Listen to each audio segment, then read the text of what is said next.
जय माता रानी दोस्तों, आप सभी का बहुत बहुत स्वागत है आपके अपने चैनल राधा कृष्ण ऑफिशियल में। उम्मीद करती हूँ आप लोग बहुत अच्छे होंगे। तो ये बताने के लिए कमेंट बॉक्स में जय श्री गणेश जरूर लिखिएगा। तो चलिए दोस्तों, आज हम इस वीडियो में जानेंगे कि साल 2025 की पहली सकट चौथ कब है, चतुर्थी तिथि कब से शुरू हो रही है, कब समाप्त हो रही है, चंद्र उदय का समय क्या होगा और पूजा विधि के बारे में जानेंगे। तो आप लोग वीडियो के लास्ट तक बने रहिएगा। आप लोगों को सकट चौथ से संबंधित सभी महत्वपूर्ण बातें जानने को मिलेगा। तो चलिए वीडियो को शुरू करते हैं और जान लेते हैं सभी महत्वपूर्ण बातें। तो सबसे पहले बता दूं दोस्तों कि माघ मास के कृष्ण पक्ष में जो संकष्टी चतुर्थी पड़ती है ना, उसे कई नामों से जाना जाता है।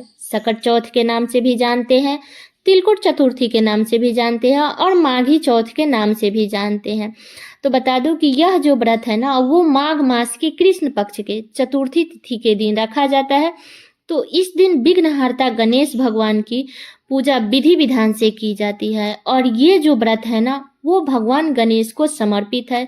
तो इस दिन भगवान गणेश की पूजा, संकटा माता की पूजा विधि विधान से की जाती है। इस व्रत में चंद्रदेव को अर्घ्य देने का विशेष ही महत्व होता है। इस व्रत को करने से विघ्नहर्ता गणेश भगवान संतान के सभी संकटों को दूर करते हैं और इस व्रत को हर माताएं अपने संतान के लंबे आयु के लिए, परिवार के सुख समृद्धि के लिए इस व्रत को करती है।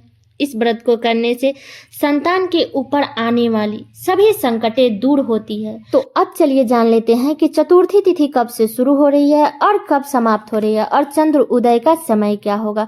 तो बता दूं कि चतुर्थी तिथि शुरू होगा 17 जनवरी को, दिन है शुक्रवार, सुबह में 4:06 पर चतुर्थी तिथि शुरू हो जाएगा और चतुर्थी तिथि समाप्त होगा 18 जनवरी को, दिन है शनिवार, सुबह में 5:30 पर चतुर्थी तिथि समाप्त हो जाएगा।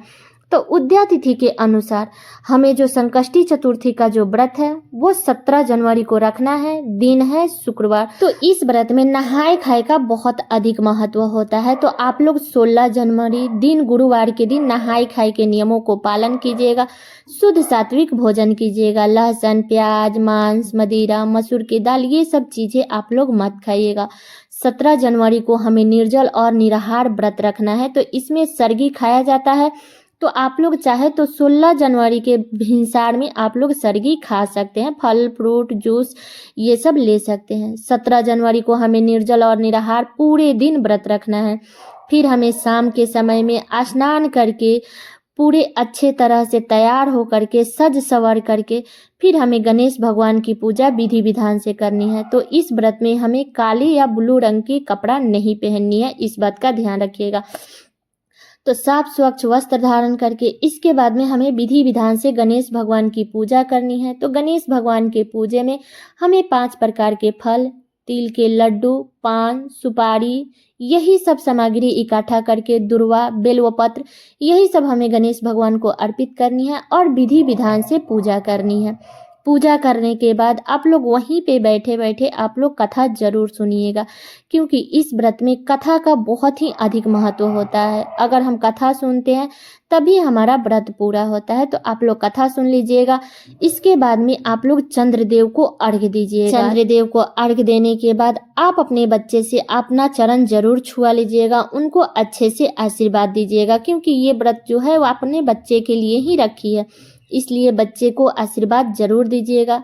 इसके बाद ही आप अपने व्रत का पालन कीजिएगा। तो बता दूं कि ये जो व्रत है ना, ठीक करवा चौथ व्रत के जैसा ही रखा जाता है। सुबह से रात तक निर्जल रहते हैं, फिर शाम के समय में अर्घ्य देते हैं। लेकिन करवा चौथ के व्रत में हम अन्न खा करके व्रत का पालन करते हैं, लेकिन इस व्रत में हम अन्न नहीं खाते हैं। इस व्रत में शकरकंद, साबूदाना, मूंगफली, फल फ्रूट, यही सब खा करके हम व्रत खोलते हैं। और बता दो कि जैसे हम दीपावली में लक्ष्मी माता के पास में भोग लगा करके छोड़ देते हैं, उसको अगले दिन उठाते हैं, ठीक उसी प्रकार ही हमें संकष्टी चतुर्थी के व्रत में भी हमें वैसा ही करनी चाहिए। हमें रात्रि में भोग नहीं उठानी चाहिए, हमें सुबह में पारण के दिन भोग उठानी चाहिए। तो आप लोग 18 जनवरी को सुबह में उठ करके स्नान कर लीजिएगा। स्नान करके गणेश भगवान की विधि विधान से पूजा करके, आचमन करके, इसके बाद में आप लोग उस प्रसाद को उठा लीजिएगा और जो सामग्री जहाँ की है वहाँ पे उसको शिफ्ट कर दीजिएगा। इसके बाद ही आप लोग व्रत का पारण कीजिएगा। अब चलिए जान लेते हैं चंद्रोदय का समय। तो बता दूं कि चंद्रोदय का जो समय होगा वो 17 जनवरी को शाम में यानी कि रात में 9:18 पर चंद्रोदय होगा। तो देखिए अभी धुंध लग रहा है, कुहा लग रहा है, इसलिए अगर आपको चंद्रदेव नहीं भी दिखाई दे रहे हैं तो भी आप लोग मतलब कि इस समय के बाद आप लोग अर्घ्य दे करके आप अपना व्रत खोल लीजिएगा। लेकिन मान लीजिए कि बहुत सारे लोगों के मन में संशय रहता है कि चंद्रदेव दिखाई नहीं दे रहे हैं और हम व्रत कैसे खोलेंगे, तो आप अपने रिलेशन में फ़ोन करके पता कर लीजिए, कहीं ना कहीं तो चंद्रदेव दिखाई देंगे ही, इसलिए वहाँ पता करके इसके बाद में आप लोग अर्घ्य देने के बाद आप लोग व्रत खोल लीजिएगा। ठीक है, तो सारी बातें क्लियर हो गई। उम्मीद करती हूँ कि आप लोगों के लिए वीडियो बहुत ही उपयोगी होगा। तो ये वीडियो मेरा यहीं तक का था। कैसा लगा ये वीडियो आप लोग कमेंट करके ज़रूर बताइएगा। चैनल पे नए हैं तो सब्सक्राइब कर लीजिएगा, वीडियो को लाइक कर दीजिएगा और वीडियो को शेयर कर दीजिएगा ताकि हर किसी को माघी संकष्टी चतुर्थी से संबंधित सभी महत्वपूर्ण बातें जानने को मिल सके। तो चलिए दोस्तों, मिलती हूँ अगले वीडियो में किसी नए वीडियो के साथ में। तब तक के लिए नमस्कार।